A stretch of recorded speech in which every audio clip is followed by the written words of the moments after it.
Middle class की एक बड़ी आबादी शहर को आबाद कर रही है। लोग शहर में नौकरी कर रहे हैं, अपने बच्चों को पढ़ा रहे हैं और अपना आशियाना भी बना रहे हैं। लेकिन शहर में घर बनाना या घर खरीदना इतना आसान नहीं है। दोस्तों, आज इंडिया में घर खरीदना एक सपना बन चुका है और घरों के प्राइसेस आम आदमी की पहुंच से दूर होते हुए जा रहे हैं।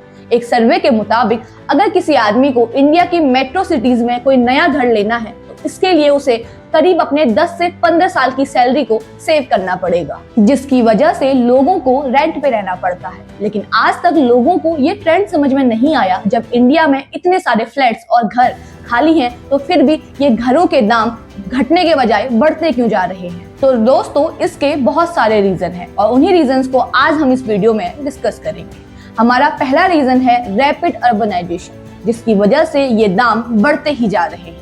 इंडिया में लोग मास स्केल में छोटे शहरों से मेट्रो सिटीज में आते हैं अच्छी जॉब, एजुकेशन, हेल्थ केयर और लाइफस्टाइल अपॉर्चुनिटीज की तलाश में। और वैसे भी मेट्रो सिटीज में ये लैंड काफी लिमिटेड है और इसकी डिमांड भी काफी ज्यादा है, जिसकी वजह से ये रेट नेचुरली ही बढ़ते जा रहे हैं। हमारा दूसरा रीजन है पॉपुलेशन ग्रोथ और न्यूक्लियर फैमिलीज का और भी ज्यादा कॉमन होना।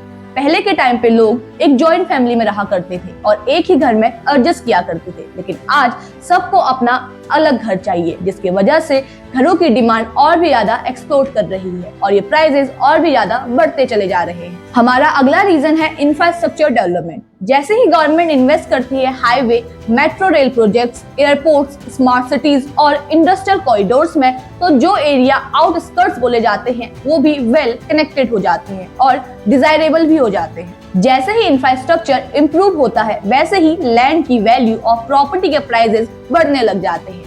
जैसा पिछले 5 सालों में दिल्ली एनसीआर में प्रॉपर्टी के प्राइसेस 81% तक बढ़े हैं। मगर इतने हाई प्राइस होने के बावजूद भी दिल्ली एनसीआर में अनसोल्ड हाउस 50% से भी ज्यादा गिरे हैं। इससे पता चलता है कि डिमांड कितनी स्ट्रॉन्ग है। और भी काफी रीजंस हैं, जैसे कि गवर्नमेंट पॉलिसीज और रिफॉर्म्स, जिसमें शामिल है रियल एस्टेट रेगुलेशन और डेवलपमेंट एक्ट। इसके वजह से ट्रांसपेरेंसी और बायर का कॉन्फिडेंस दिन प्रतिदिन बढ़ता ही जा रहा है। ऐसे ही और स्कीम जैसे कि प्रधानमंत्री आवास योजना, जिसने हाउसिंग डिमांड वो भी काफी अफोर्डेबल सेगमेंट में बढ़ा दी है। ये ट्रस्ट और रेगुलेशन और भी ज्यादा अट्रैक्ट करता है बायर्स और इन्वेस्टर्स को। इन्फ्लेशन भी एक रीजन है रेगुलर प्राइस हाइक का, जिसमें रॉ मटेरियल जैसे कि सीमेंट, स्टील, सैंड, लेबर, इन सब की कॉस्ट हर दिन बढ़ती जा रही है, जिसके वजह से कंस्ट्रक्शन कॉस्ट अपने आप ही ऊपर चली जाती है। लास्ट रीजन ये है कि रियल एस्टेट को एक सेफ इन्वेस्टमेंट की तरह देखा गया है और ये कुछ हद तक